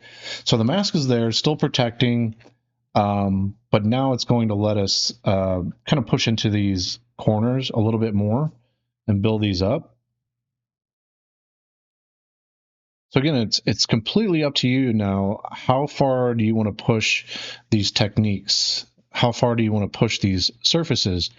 How much detail do you want to add and sculpt on top of it to tie everything together? But this is going to be a pretty nice way of getting yourself a good amount of detail. You might have to go through and I just released the mask, and at the very end to tie everything together a little bit more. Maybe you're doing some very specific sculpt work in between the different cracks that you've got here, and you're refining the shape. So no matter what you do, you're always going to have to do some work, right? So whether you want to do that process like what we looked at with Geo, and he did everything by hand, and it's a lot of work to do that. We could use these alpha stamps. We could get really nice patterns going this way. And then you're still going to have to do some additional work on top of it to make it feel very specific for what you're trying to do. But hopefully with these techniques, you can see there's a good range of possibilities for you to get detail on your model. There is one more option that I would like to show you. And I think with that option, that will finish out the video. And yeah, so let's take a look at one more technique. Okay, for this last technique that I'd like to show you, I'm going to take you through the process of taking a tiling texture, finding a place on the model where we want this pattern to repeat, and we're going to use a few different techniques. We're going to take a look at how we can generate a patch on our model. We're going to set up some UVs for that. We're going to use the surface option within inside of ZBrush, and because we have UVs on this patch, we're able to take a custom alpha that we have, and then we're able to load that into the noisemaker area, and then we're able to get that to tile across this piece of geometry. When we're done with that piece of geometry that's going to be on the side of the face, we're going to go ahead and project that back onto the head. So let's look at this technique. So I've got our head here that we've been looking at. I'm going to take my brush, I'm going to hold down Control, and I'm going to paint on here. Because I'm going to be generating some UVs on this thing, I don't want this to be symmetrical, so I am taking X and I'm turning that off. While I'm at it, I might as well just make a duplicate of this head, because I could paint the mask and make a duplicate. It'll have the mask on there, then I might have to get rid of the mask. So to save some time, I'm just going to duplicate the head and take a look at that. So with the head duplicated, I'm just going to turn solo on. So I'm just looking at this one copy right now. And again, I have X turned off, so I don't have symmetry on. I'm going to hold down Control, and I'm going to paint a mask for the rough area that I would like this tiling pattern to be in here. So if we hold down Control and we paint on it, we can always add to our mask. If we hold down Control and Alt, we can subtract from the mask on here like that. I'm going to get rid of anything in the eye area right here. Do something like that. And I don't want this to get too far up into the ear area. So let me just erase some of that. And then I might have to paint some of this back. I'm going to hold down Control and then just smooth the mask. And I'm just going to check it here real quick. Don't want any area to come through there. Hold down Control and I'll just smooth that out like that. And what I'm going to do is I'm going to hit Control W. That will turn that into a polygroup, just like that. And now if I hold down Control Shift, I can select on that part and I can isolate everything. And I can use this delete hidden on there. I do believe that I have a layer on here, so if I hit delete hidden, it's probably going to bark at me, and it's not going to be too happy about the fact that I've got these layers on here. So one thing that I'm not super fond of is that ZBrush will not allow me just to delete the hidden, and when I get the layers, what I have to do is I have to bake all the layers. But if I do that, it's going to give me another error, and it's going to say, hey, you don't have all the models shown. So we'll bring everything back. We did make the polygroup, so we're good with that. Let's go ahead and bake all the layers. And now it's easy because we made that polygroup. Hold on Control Shift, click on this part, and we can delete hidden. This is where it sits on my interface. If I hold down Control, it says this is where this is at. It's a little bit more confusing than that. Let me show you that. It's under Geometry, Modify Topology, and then we've got a delete hidden, and it sits right there. Okay, and I'm going to hold down Control Shift and just click in the open viewport just to make sure everything's deleted on there. And the reason I'm doing that is we have a very, very dense mesh, and I've actually gone through this process once, and I crashed my computer because I thought I hit delete hidden, did not, and then when I go to do this next part, it just took forever, and I kept crashing. We're going to take this patch and we're going to add UVs to this, okay? So I'm going to double click this area right here. I'm going to open up that trough area, and then I'm going to go to the Z plugins area. I'm going to click this little icon right here, and then I'm going to click and I'm going to drag it right over into the trough so we can dock this in here. I'm going to go to UV master. I don't need symmetry to be on for this because we're just doing one piece for this. And then I'm going to go tell it to unwrap this part in this piece. Now this is a pretty dense mesh, so this might take a little bit of time. I'm going to go ahead and pause the video real quick. Okay, and that actually went pretty darn quick. It was only about 11 seconds that it generated. I just want to pause it just to make sure. If you've got a much bigger model, it's going to take a lot longer to unwrap that. So that's actually pretty good for such a large amount of polygons that we've got here. To check this out, we don't have any subdivision levels on this, and that's pretty apparent. But if we don't have any subdivision levels, we can click this flatten, and then it'll actually show you. I'm going to zoom out a little bit. It'll actually show us this piece of the model, and then this is how it's laid out with the UVs in the 0 to 1 space. Now, it is possible that we can put it on the gizmo tool. We can rotate this stuff around. If I hold down Shift, I can snap the rotation on here like that. And let me just turn off the polyframe so we see this and what we got going on here for that. And then if we need to scale this, we can go uniform scale like that. And I'm just going to push this over in here. And I just want to take note of the shape of this right here. And I'm going to click on flatten. And now we can click flatten again just to check and see, hey, did it follow what we're going after for rotation and everything else like that, right? So now the way that this is oriented within the UV space is actually going to matter. It's pretty down and dirty inside of ZBrush, but that's how you can get some UVs on your model. Okay. All right. So the next part is we are going to go to the surface area and open that, and we can go to the noise maker for this. So we're just going to zoom in on this area so we can see what's going on with this. And within this tool, there should be this strength that we've got here. We don't have any of the basic noise on there. It is on 3D, but with this strength that you see, we can start to crank that up a little bit. And then what I want to do is I want to use this alpha on area. And because we have UVs on our model, this is open for us. So I can click on UV like that, and you can see it's already starting to change the way that it fits on the model. And it's going to be doing this tiling pattern that we have. If we click alpha on, it's going to allow us to go navigate to where our alphas sit. Let me pause the video real quick and find that. Okay, here are some of the alphas that I created, and some of these are from the video that I just referred you to on my channel, so you could take a look at how some of these patterns were actually made on there. I'm actually going to choose this Dragon Scales 5 that I've got. I'm going to go ahead and open that up, and then now you can see what I've got here.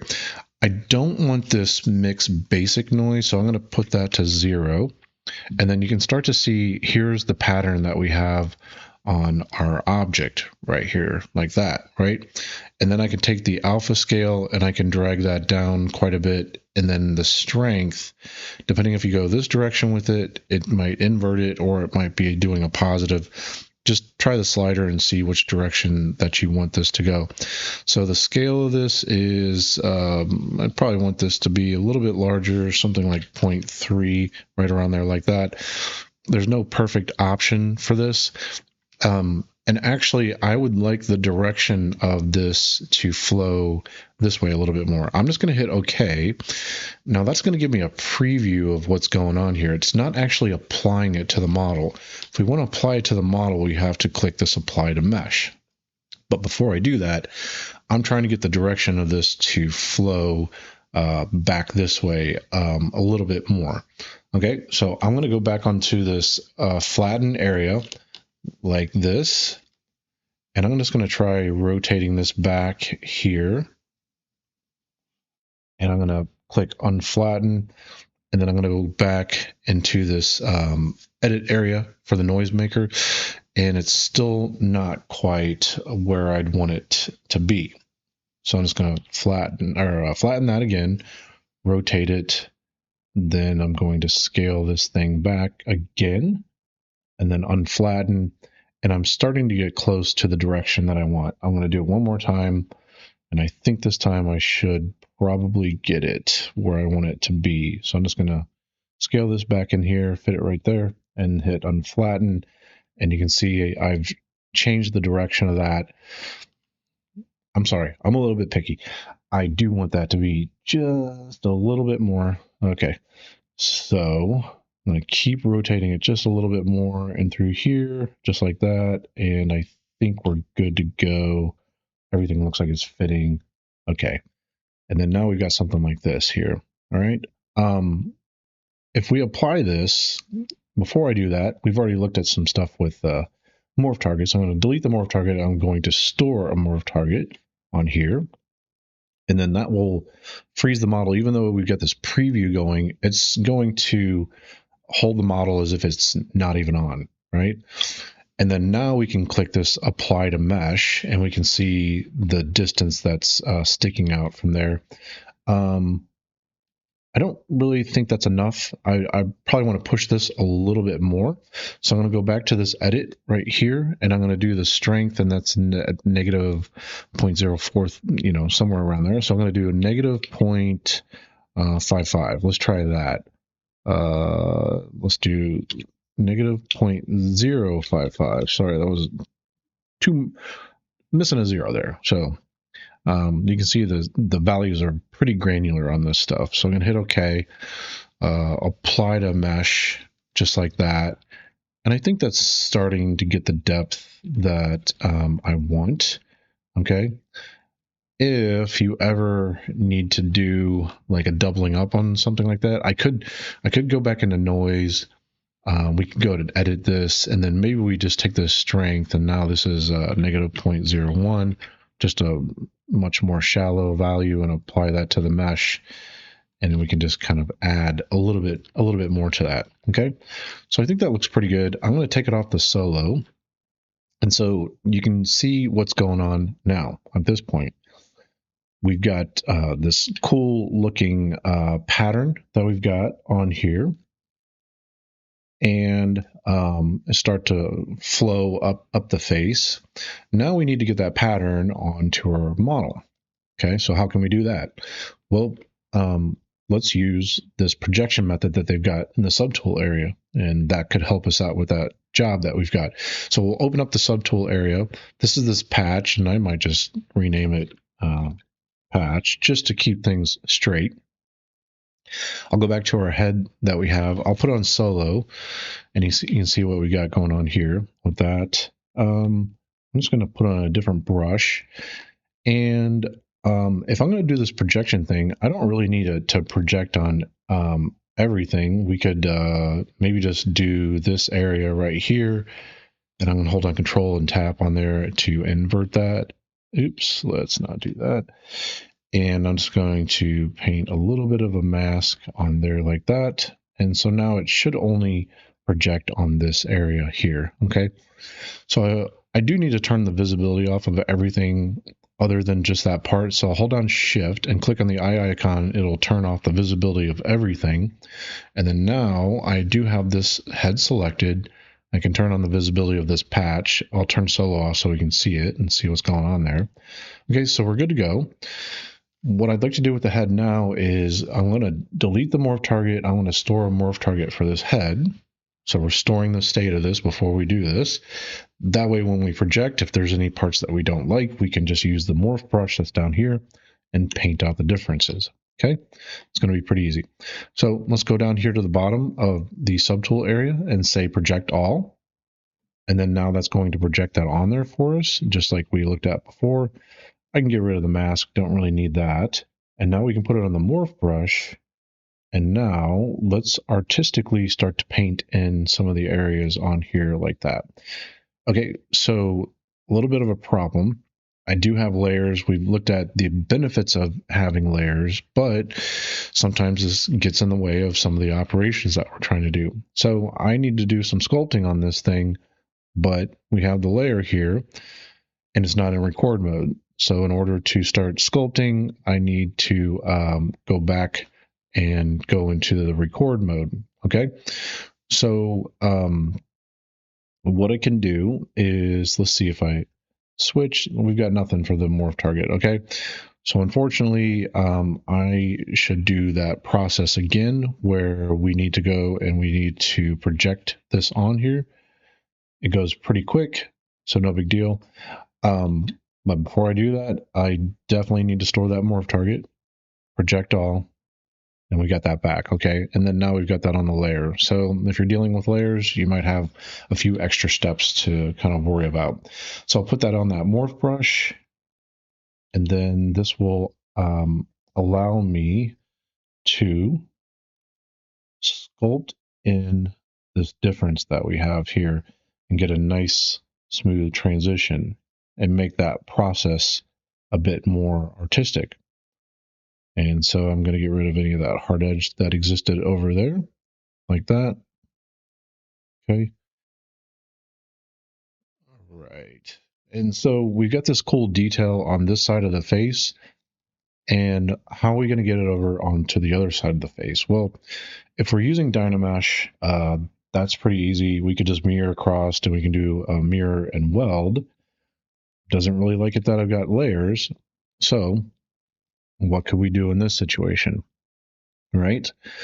I will talk a little bit later about us having better topology using ZRemesher and projecting this on there and doing this process in a stepped order to where we can do this smart resim that I'm about ready to show you.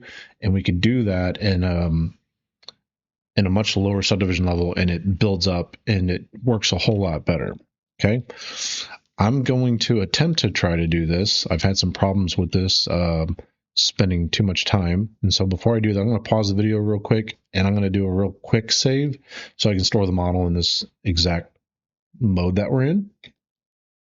Okay, I've saved this state of the model. I'm going to turn off perspective. I'm going to hold down control, and I'm going to drag out a marquee and go past the halfway mark of the model. So I don't have symmetry on. If I had symmetry on, it was going to mask the entire model. So now I'm going to hold down control, and then I'm going to lightly tap on the mask to blur that. And I want to preserve this side of the model, so that's why I've masked this side of the model. And here we go. We are going to keep fingers crossed and see if this is actually going to do this for us. I'm going to go to the deformation area, and they have this thing called Smart Resim, and it'll take a look at your model. It'll try to analyze the model, and I'll try to rebuild the symmetry on the other side of the model that we're on. The problem is I think this model sits around close to 5 million polygons. So the higher you get with this stuff, the more problematic it can be. So here we go. Let's give it a shot. Okay. So it's going to analyze the symmetry, and it should start building a progress bar for us. I'm going to go ahead and pause the video and see if this works. And if it does fail, then we'll just go into another section. And I've got a workflow for you that will help be able to figure out how can we still get this job accomplished. Okay, I'm unpausing the video, and you can see that it's been going for over 26 minutes right now at this point. It's still climbing. It's pretty close to getting done, but what was really frustrating is the timer here was going pretty fast up until this point, and then it just kind of like, as it started getting closer here, it just feels like it's crawling and taking forever. So I'm going to actually stop the video. I do have another section for you that will talk about how can we strategize to work in a situation like this. Okay, so I'll just tell you right off the bat, two things that we can do is we can generate better topology, and when you use subdivision levels, and we can step up and we can do a lower subdivision level and do this process, and it goes very quick, and then that helps the next level up and keep going up and up like that. Okay, that's one thing that we can do. The other thing that we can do is we can duplicate this mesh that we've got. We can mirror it across the x-axis, and then this projection method that we just looked at, we can put a mask on this side of the model just like we have, and we can project this mirrored version over here. We'll store a morph target before we do that, and then we've got the ability to basically paint out any kind of errors. And most of the errors that I found were around in the eye area. So I'm going to go ahead and stop this process. I've suffered through this long enough. And when we pick up, we'll take a look at how we can approach these different techniques. I'm going to show you all these different processes to help you through this situation. So here we are after the process is finished up, and I have a little confession to make for you. It was quite difficult to get this thing actually on the other side of the face. So part of the problem is I've got a very, very dense mesh right now. And if I put my cursor over here and take a look at how many polygons that we have for this thing, we're sitting at close to 5 million polys for that thing.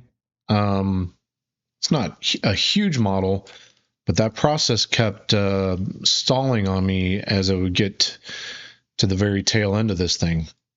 Something else that I got to warn you with on these processes, some processes in ZBrush are very intensive on maybe your CPU or your computer in general. And ZBrush does not really like it if you start clicking around in other applications and start playing with things that are outside the application. I know it's not the most fun thing to do, but in some of these cases, you're going to have to just leave your cursor directly in the application. I wouldn't even risk taking your cursor out of the application area. I have had that cause some problems for me. So after multiple attempts and doing everything that I could, I kept getting this to hang up on me. So one thing I did to work around that problem is I already showed you, if I turn off perspective and tap P, that I would drag a marquee around the center of the object and go ahead and mask it like that, right? And so basically I did not have, let's do this. If I rewind this in time, I didn't have this on the other side, right? So I just had it on one side. Then what I was able to do at that point is take the head, I was able to duplicate it. And then on this one, if I go to the solo mode, I just mirrored it across the x-axis. So now I've got something on the correct side. And if you remember what we did a little bit before, where we did a projection, we can use that for a whole lot of different things, right? So what I did before I did the projection, I always like to delete the morph target, store a morph target for that. And then I'm going to go ahead and do the project all like this. And you can see I don't have the visibility on that. Let me turn that part on. So even though I have solo turned on, as long as the visibility of that object is on in here, I'm good to go. So let's do that again. I'll just hit project all, and it should project it now. It's probably going to give me some problems in the eye and everything else like that, which is fine because we've stored the morph target before, and you can see there's a little bit of problem area right there. We just put on the morph brush, and then we can just sculpt out any of the problem areas that we have. And then I would go around the model and just kind of check. If you want to be extra careful, you can hit Control H on your mask and make sure there's nothing funky going on with where the mask was on the model. But that should bring everything back. I'm going to hide this one. I don't need it anymore. I can actually go ahead and delete that. And now that I've got the head and it's got both sides on there. So normally this does work under deformation. The thing that I did show you, it does work. It's just when you get very, very dense meshes, that could be problematic. So the other thing that could help you in this case is if you actually have subdivision levels on your model and you start working and you project with something that's got subdivision levels. Let me show you this real quick. I'm going to go to Subtool. I'm just going to go ahead and duplicate the head again. And so let's get this down here. Actually, I think I was on the wrong model. Let me go to the head. And let's go click on this. I'll duplicate it. And now I can start working with this, okay? If I turn on solo mode, I know that I'm just working with just this right here. I'm going to use ZRemesher to capture the mesh here. Depending on how much detail you have in your model, it could try to pick all that stuff up. I just need the major forms on there. If you do remember, we used the clay polish on there, and that's something that we could do. but we've already on Dynamesh, and what I would like to do is go to the Dynamesh area, and I don't need quite as much resolution. So I'm going to drop it maybe about half of where it currently sits, then remesh, and I didn't even really notice much of a change at all. Let's put this down even lower. And let me just do this. I'm just going to smooth a little part of it and then remesh just to make sure it is remeshing the way that I would expect. So I'm going to drop this down even really low and then remesh. And I need to, so I wasn't paying attention. It does say this mesh has layers. So again, I really do love the layers, but there are some cases where the layers just trip you up, and I wasn't even paying attention to the fact that we had layers on there. It did give me an error here. Sometimes ZBrush throws an error up here, so I had to pay a little bit better attention to that. If you remember, we can just click bake all. Now, if you've got some poly paint data on there, it might do this black thing. I couldn't tell you for the life of me why it does what it's doing for that. If you want to get rid of that, we can just go ahead and make sure RGB is turned on. I'll fill that with white. We're good to go. All right, let's go back now. And these are some of the different snags that you might hit through there. So again, I'm going to put this to 1,000, remesh, and you can see, drop this thing down. Feels pretty good. It's got the overall shape. I'll hit clay polish on here. And then now this is really just going to give me like these overall forms that we've got. I don't even need this detail that we got going on back here. We really don't need much detail going on for the fin and stuff like that. So none of this has to be perfect. Again, I'm just trying to get the major forms on there. So I think that will be pretty good for what we're trying to do. We've got symmetry turned on. I've got a symmetrical head. So now if we go to the geometry area and we open up ZRemesher, we can try a target polygon count. I'm going to put 10 for 10,000 polygons on there. We have already got symmetry turned on. I'll just go ahead and click ZRemesher. We'll take a look and see what this kicks out. So I'm going to go ahead and pause it. Okay, that didn't take too long to generate. You can see what it made here. It's not going to be like a perfect topology. I'll turn on the polyframe so we can actually see what it generated. If you like, you can actually run this another time after it's already been run one time, and it might smooth out some of the areas. This feels just like maybe a little problematic right there. If I hit undo, the other thing that we can do is if you you can try the legacy thing on here, and then I believe if you hold down Alt, I'll have to look that up, that if you hold down a button combination when you click ZRemesher, it will actually do a different algorithm for you whenever you generate the topology on there. So, yeah. Okay, so actually holding down Alt is supposed to be the alternative algorithm that you can do. You can also turn on this legacy 2018 version and then run it, and that's actually the option that I did for that. If you want to change the color on here, you can Control W and it'll just spam the whole object, and you can get it a different color if you want. Okay, so this is just going to hold the overall form. Then we're going to be able to add subdivision levels to this and start to capture the sculpt that we have. Okay, so what I'm going to do is I'm going to go to Subtool, and then I'm going to hold down Shift, and I'm going to click on the eye icon. That will turn off everything else except for this. So if I put it on take off solo, you can see this is the only thing that's visible currently. And then I can just turn on this other mesh that I want to project to. Once I've got that set up, I know that I can just go ahead and click solo. And this is the way I like to work. I like to get everything set up. I know I want to project this mesh onto this one that we just made this new topology for.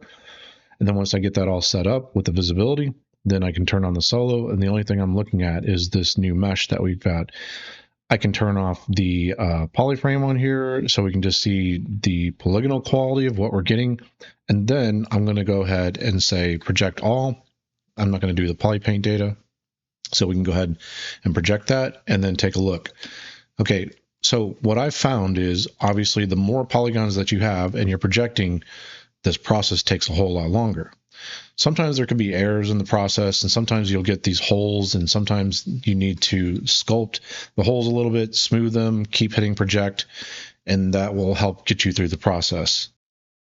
Something else to know about this process is if you only want to project this area, let's say we had a problem with the eyes, and when you want to speed up the process, you can mask the eyes, control click in here and invert it, and then if we do the project all, it'll run a whole lot faster, and it's only projecting that particular area.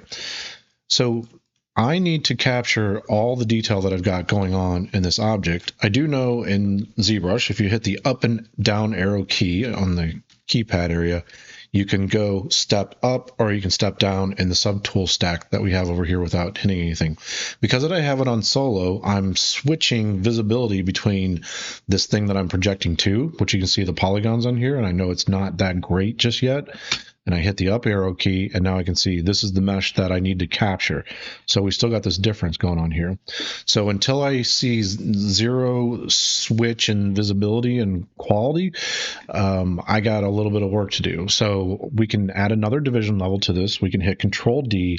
That will add a subdivision level to this whole thing. And then now we can hit the project all again.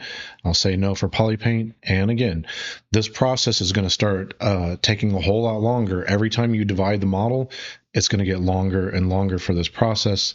This looks like it's going fairly quick. I'll still pause it. And then that finished up really quickly right after I paused the video. So that went pretty quick. Okay. So I do see just a little bit of problems in that area. So if I hit the up arrow key and I go here, there is a little bit of a difference. And if you take a look at the model here, the quality level, you can see there's a little jump. So I still have a little bit more work to do to capture that. I'll hit Control D one more time to divide it, and then we'll do project all one last time. Let's go ahead and pause this because this will take some time. Okay, I would say that took probably about 1.5 minutes, and then now you can see I can hit the down and up arrow key, and there's not really any kind of shift or any kind of difference at all. Now I could turn on the polyframe and we could see a big difference between this. Now we've got this new topology, and we've captured the sculpt that we had before. Okay, so because we have subdivision levels, that doesn't open up a few new possibilities for us. So if we hit Shift D, that will drop down in our subdivision levels. And if we hit D, that will go up in your subdivision levels. If you want to use a smooth on these lower subdivision levels, it's going to have a huge impact. You're going to be able to do proportional changes and things like that. And if you do have all this detail on your model, if we drop this down to a lower subdivision level, and then I'm going to tap 4 to do my hotkey for the move brush, and this detail that we've got, I'll go ahead and just add a little bit of a smile to this. And if I tap D, it will actually take all the high-res detail and it'll push it along with it. Now, we could easily use the move brush and we could move the surface around. So that is a possibility, but it does seem when you're building blend shapes and things like that, it's a little bit easier on the mesh. You're still going to get some distortion, but it seems to be a little bit easier on the mesh to move everything with these lower subdivision levels. The other thing is if we do need to get those processes going, like I was taking a look at before, that was failing me, where we're doing the smart resim, we can drop down to a lower subdivision level. We can tap P to turn perspective off. I'm going to hold down Control. I'm going to drag out a mask and hit undo. I have symmetry on, so I'll tap X. So now I've got symmetry going on for this, and I can hold down Control and I can blur out the mask. So this is the other thing. This mask blur is really, really strong at this level. Okay, so I'm going to hold down Control and I'm going to just click on that, and that's going to soften the mask quite a bit. That's another change and another advantage for you. Okay, so you can actually step up in your subdivision levels, and then that softness for that mask transfers up with your subdivision levels. So that's a good advantage for these things. So with this lower resolution that I'm at right now, what I can do is go back to that process that we looked at with the deformation, and then I can do this smart resim, and you can see it's immediate. It's like it found the symmetry that quick, right? I'll go up to the next subdivision level. I'll click this smart resim again. It's pretty quick there. Tab D again. So I do believe that you going in these different stages like this could help speed up the process, and I've noticed that for myself. And it might make your life a little bit easier for some of these processes that we've been looking at. So, you know, what I would say is this. I showed you how to save these layers. You could see all the challenges that come along with having layers. The other thing is we could transfer everything that we're doing right now with this projection method, and we could project that all onto a layer. That's one thing. But really, if you want to use this ZRemesher workflow, it would probably be good at the very beginning stages before you start doing all this tertiary detail. You could do that stage then, or you could wait till the end and you can project detail and everything else like that. So you have a lot.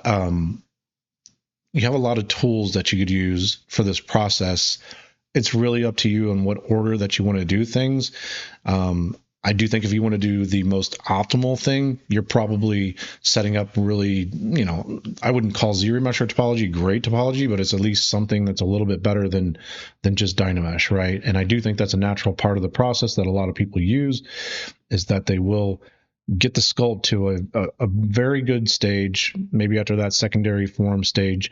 Then you go ahead and you build new ZRemesher topology, you project it over, so you're captured that sculpt and you've put it into this new topology, and then you've got the advantage of using the subdivision levels. And you can see when we start to get into some of these processes that are like really, really intensive on the computer, it's going to help you a whole lot. Okay, so that's just something else to consider. All right, so that's a look at, I think I've shown you quite a few different techniques on what we can do to detail out the tertiary stage. We took a look at the Geo Nakpil and what his process is, and if he's going to go ahead and he's going to start from the very beginning, and he's basically sculpting everything by hand, which is a very difficult thing to do, but it's pretty rewarding for the results. We took a look at how we could use alpha maps, and we could do stamps, and we could stamp in a big proportion of our detail, but then also coming back through doing things by hand. We took a look at how we could do more circular type of masking patterns and do that and fill that out. We took a look at how we could do more like line work and use that as a mask and pull that out. Then we also took a look at how we could use noise, the surface tool, and add noise to this, and also be able to take a repeatable alpha and then tile that on a particular section. So hopefully with everything I've shown you, you're going to have a whole lot of tools at your disposal to get this tertiary work done. And I hope everything just helps you build better art. Thanks for watching.